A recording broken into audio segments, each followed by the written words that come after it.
As crucial as last weekend was in the Big 12, this weekend could genuinely be the most important in the conference's history. Again, I can explain why. This is Locked On Big 12.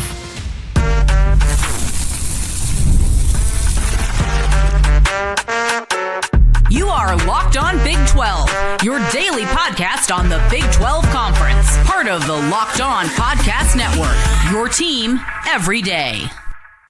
Happy bonus episode, everybody. Welcome into Locked On Big 12. I'm Drake Toll from America's #1 Big 12 podcast, Locked On Big 12. Thank you for making this show your first listen every single day. Part of the Locked On Podcast Network, the #1 sports podcast network in the world. You know, every Monday, I join ESPN Central Texas and talk about the Big 12 from BYU to West Virginia, UCF to Baylor.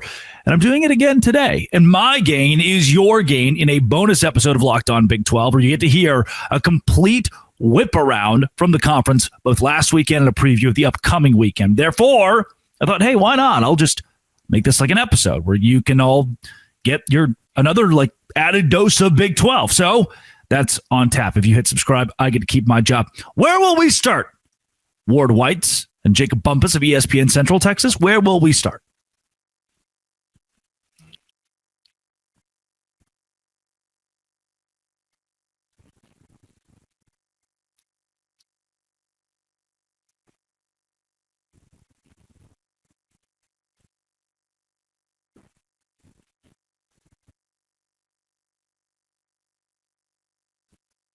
And welcome back to the Press Box here on ESPN Central Texas. Joining us now, as promised, the one and only Drake Toll from Locked On Big 12. Happy Monday to you, Drake.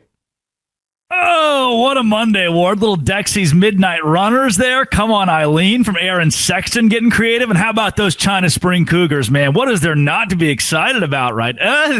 There he goes. Music Monday. Man, I'm fired up out here. Should be a fun week. Yes, China Spring. The Cardiac Kids are back at it over in China Spring, and the Big 12.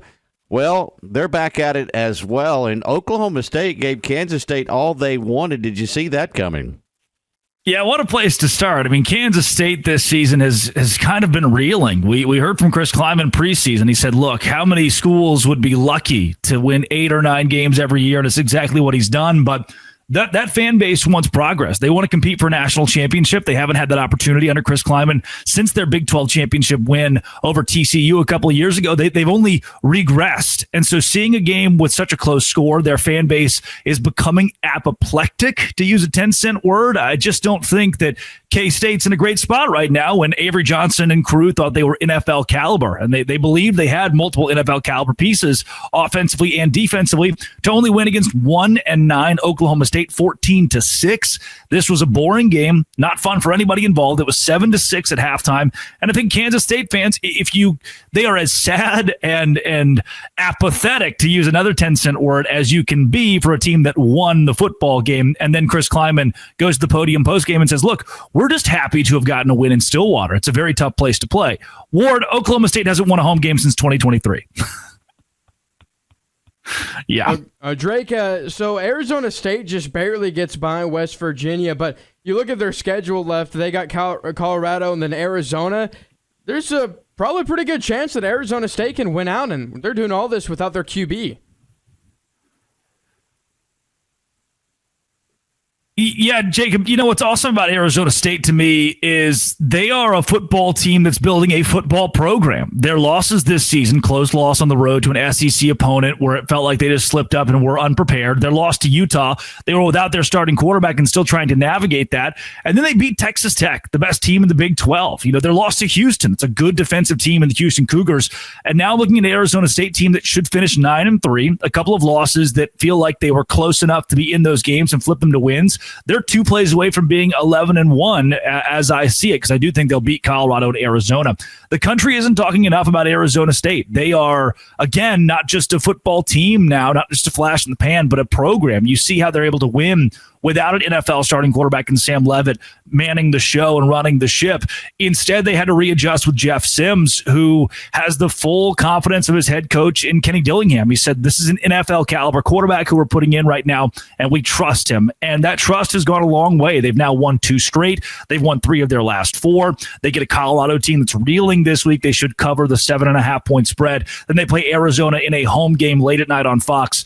I've got Arizona State winning that one as well. They're a 9-3 college football team. I think that tees them up next season, as long as the injury bug doesn't hit them too hard, to once again be in the 10-win conversation right there for a Big 12 championship. As long as Kenny Dillingham is the head coach, old school but young guy, does it the right way. I really like what they're building. All right, Drake, let's talk Baylor. Now we're down to 2 games left in the regular season. Best case scenario is you limp to 7 wins and a very minor bowl game. Shehan Jayaraja from CBS Sports, I thought, had the right phrasing for it when he called this a culmination roster. It's not senior heavy anymore, but it's heavy with players who aren't going to be back next year, including your quarterback, your running back, and all of your receivers, who pretty much to a man are pretty elite. With all that coming into this year, the best they can hope for is 7 wins. Like, haven't Baylor fans seen enough? After that 3-9 season, this is what Dave Aranda promised. He said, I'm going to take a recruiting class and a transfer portal class and build a championship roster. And I do think that Baylor has, it'll sound weird to other Big 12 fans, but a championship roster, the best wide receiver core in the Big 12. They had that 2-headed monster at running back. Dawson Pendergrass was a big loss, but still Bryson Washington. I think you've seen the surgence of a guy like Michael Turner. I mean, offensive players to your NFL caliber quarterback, Sawyer Robertson, have been there. Michael Trigg is the best tight end, arguably, in the country. Then it's the defense that you point out and you say, well, the defense isn't good enough. And then the weeks the defense does play well, the offense doesn't play well. There's just no cohesion with this roster. And that Dave Aranda defense, I mean, here are the point totals they've allowed in the last 5 games: 34, 42, 41, 3, granted, it's a pretty solid appearance against UCF, but then 55 against Utah. So of their 4 of their last 5 games, they've allowed 35 points or more.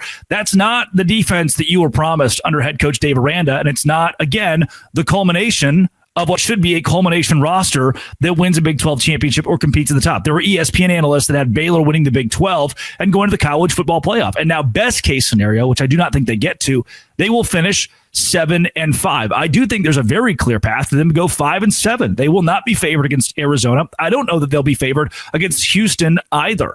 If they miss a bowl game this year, there's no question that Aaron, the athletic director, should make a move and move on from Dave Aranda. But, there's your second problem. There is no athletic director. You're running on 2 interims. I mean, as bad of a situation as LSU is in right now, trying to figure it all out, Baylor is inching themselves toward that same situation. We say all the time, if you have 2 quarterbacks, you have 0 quarterbacks. Coaches love to use that adage because you need to decide on your guy. Baylor has 2 interim athletic directors. Do they have any athletic directors?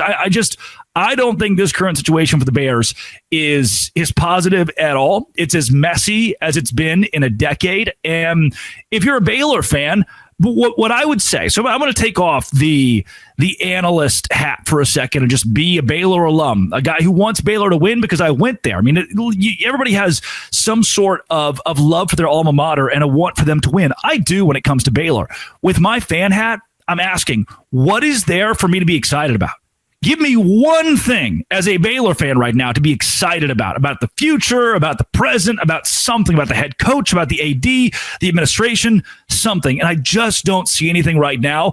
There comes a point where, look, the dumpster is already on fire. I think the best thing you do is turn the page. So think about this, and this is really getting in the weeds here, but 10 years ago, you had to clean house, new athletic director, new coach, new everything. And it took 3 years to rebuild, 2-3 years to rebuild. But once Matt Rule got it back, the fan base was there. They bought in. They were back in. You're going to have to cut the cord here. And when you do, it sucks because it'll be a couple seasons of just, a new AD or a new head coach and a brand new organization, it feels like. But maybe that's what you need, because right now Baylor is really, they're down there as far as morale goes, and it's not a good place to be in. Hey, today's show is brought to you by FanDuel. FanDuel is exactly where I go. when I'm looking at the odds for the next head coach to be fired in college football. And I say, come on, Dave Aranda, come on. Snake eyes, I'm ruined.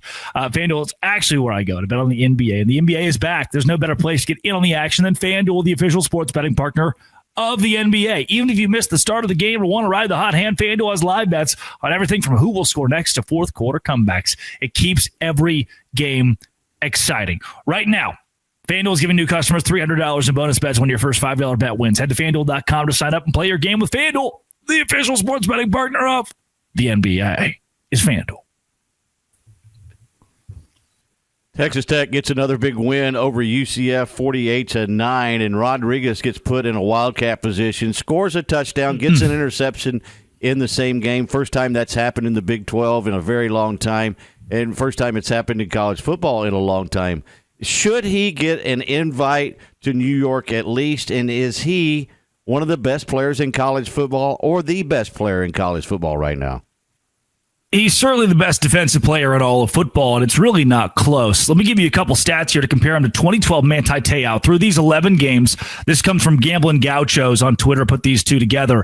He has more tackles for loss, more forced fumbles, more fumble recoveries, and more touchdowns than Manti Te'o. At that point in the 2012 season where Te'o finished second in Heisman voting, he had 0 forced fumbles. Jacob Rodriguez has 7. Te'o had 0 touchdowns. Jacob Rodriguez already has a couple of them, one of them defensively. He is as stud as it gets, and he has what we love about a Heisman Trophy winner. That's the story. He's a Virginia quarterback who walks on at Texas Tech, has to transfer linebacker, and somebody told me today, they said, well, Jacob Rodriguez he's just so old, has so much experience.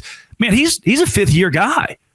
Most college football players that make it to their senior year have redshirted somewhere down the line due to injury or transfer or something. He's only 23 years old and doing stuff like this. I mean, it's incredible the impact he's making when there are 24, 25, 26-year-olds playing college football. I think Jacob Rodriguez deserves an invite to New York, especially considering his stats are much better than a guy in Manti Te'o who finished second overall in Heisman voting. Rodriguez deserves a lot more pomp and circumstance. I read an article today from NBC that did not include him at all in their Heisman candidacy, at all in their conversation. And I just think it's time for America to open its eyes and realize Jacob Rodriguez's stats are generational. We haven't seen a player like this defensively in 10 years, 13 years since Manti Te'o. That just goes to show that Rodriguez, it would be a disservice to him, to the Big 12, to college football if he's not in New York. BYU got a pretty big win against TCU, 44-13. They got Cincinnati and UCF left. Do you still have BYU making it all the way to Arlington and winning it all, even though they have that loss against Texas Tech? Yeah, I have BYU going to Arlington right now in my book, especially after the way that they beat down TCU. This is a different team than last year. You heard from Kalani Sitake after they beat Utah this season. He came to the locker room and said, look, we did the same thing last year. We beat Utah and then immediately lost to Kansas. You can celebrate this if you want, but the job's not even close to done. And I thought that set the tone for this year being a little bit different. Last year was, oh, wow, this is what it feels like to be good at football at the highest level. This season, it's job not finished. We've got plenty more to go. BYU has the right mentality. They're 2.5-point favorites against Cincinnati on the road. And Cincinnati's a bit downtrodden after that loss last week to Arizona at home. I think BYU's in a good spot.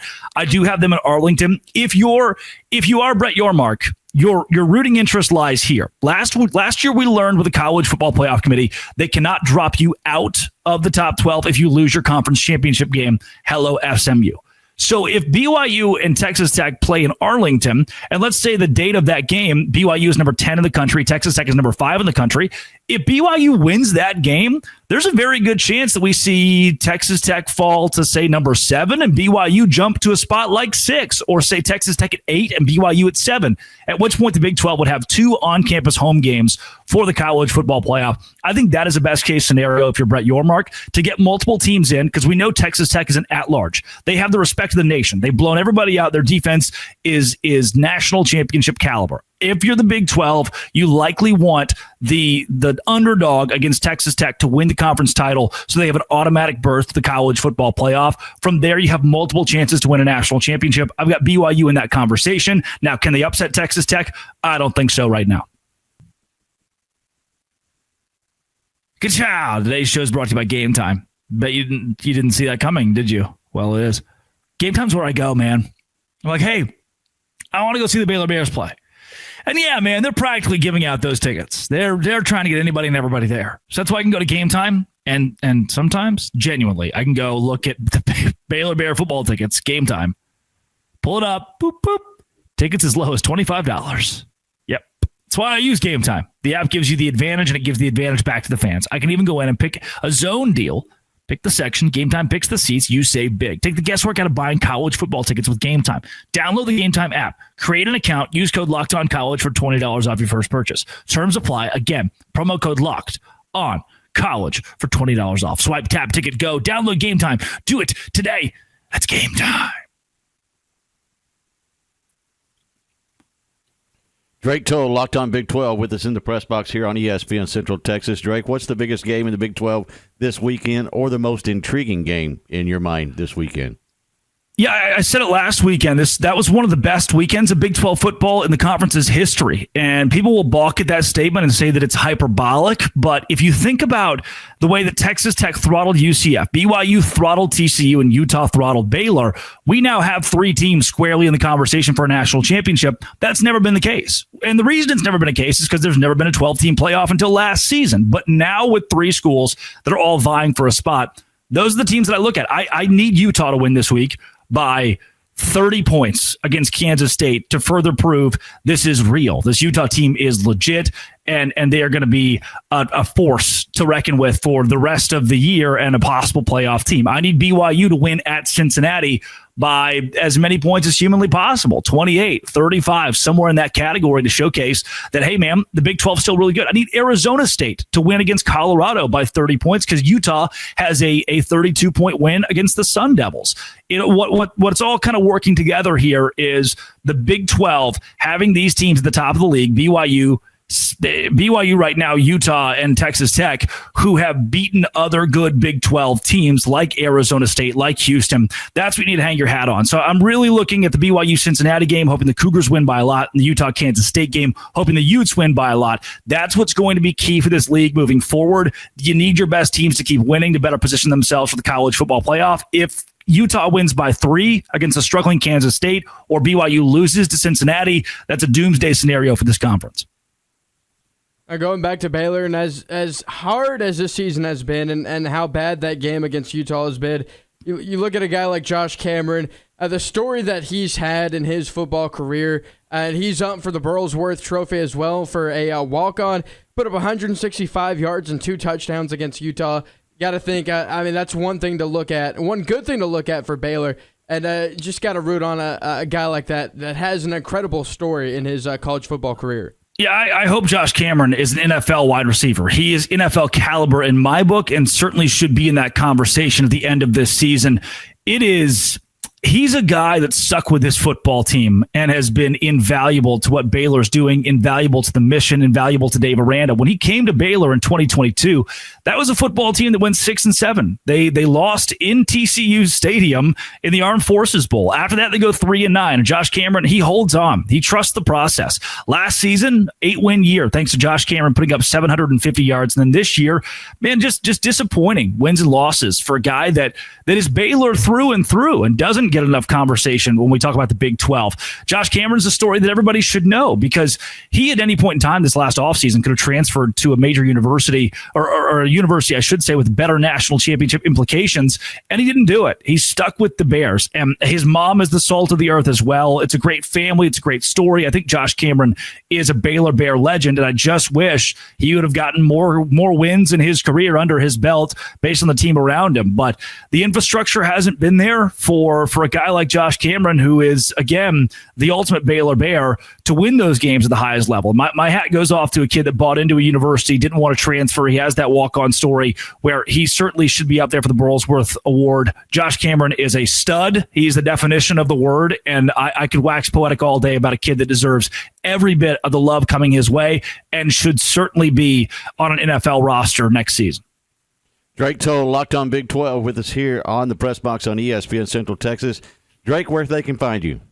Yeah, at Locked On Big 12, wherever you find your podcasts, as well as YouTube, and then at Drake C. Toll on Twitter. All right, Drake, have a great week. Appreciate the time and the insight, as always. We'll talk to you next Monday. Ward, it's always fun. Give Aaron a wet willy for me. All right, there you go. Drake Toe, Locked On Big 12. Right.